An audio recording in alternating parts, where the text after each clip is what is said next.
In this lesson, we are looking at calculating perimeters of simple and compound shapes. So let's start by having a think. What is a perimeter?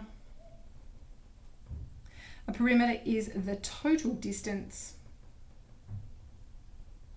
around the outside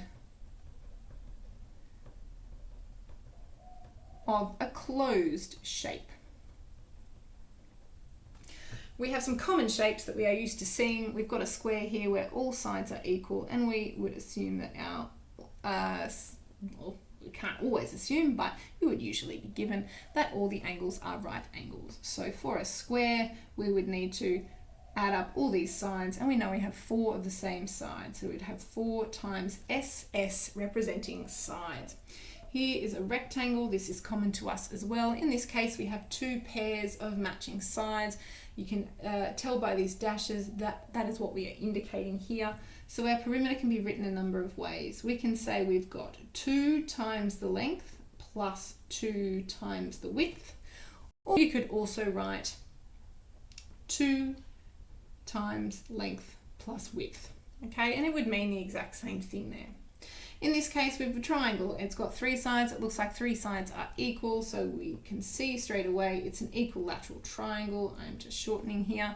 And we know we've got all the same sides, so similar to the square, we have a perimeter that is 3 times S because we have 3 of the same side. Here we have an isosceles triangle where we've got a pair of matching sides and a third side that is different. So again, this is where we start to get a little bit trickier because we do have to start representing things as our sides, or our sides is the letter S.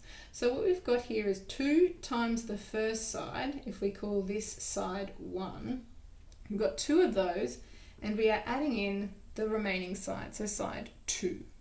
When we get over here to the scalene triangle, we can see that we've got 1 dash, 2 dash, 3 dashes. We've got all 3 sides are different lengths. So our perimeter suddenly has no real confident rule we can use except to say side 1 plus side 2 plus side 3.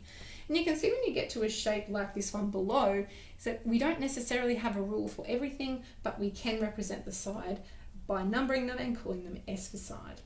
All right, down here, let's do an example with some numbers. We have a 3-sided shape as a triangle. It looks like all 3 sides are different lengths. So we're going to go with our perimeter equals side 1 plus side 2 plus side 3.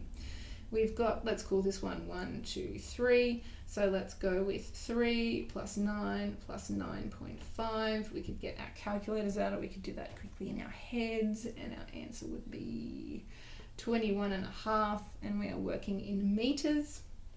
Over here, just what we spoke about before, our perimeter does not have an easy, nice little rule we can use, but we can count how many sides. We've got 1, 2, 3, 4, 5, 6 sides, so we can easily go with side 1 plus side 2, side 3, side 4, side 5, and side 6.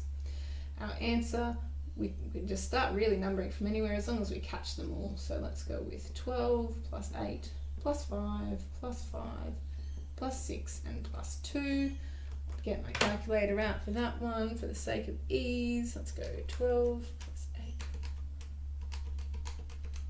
And we've got 38, and we are working in centimeters. So our final answer must be in centimeters. So again, we can have a look at common shapes and common rules that we're aware of, or we might need to use a little bit of creativity with our more complex compound shapes.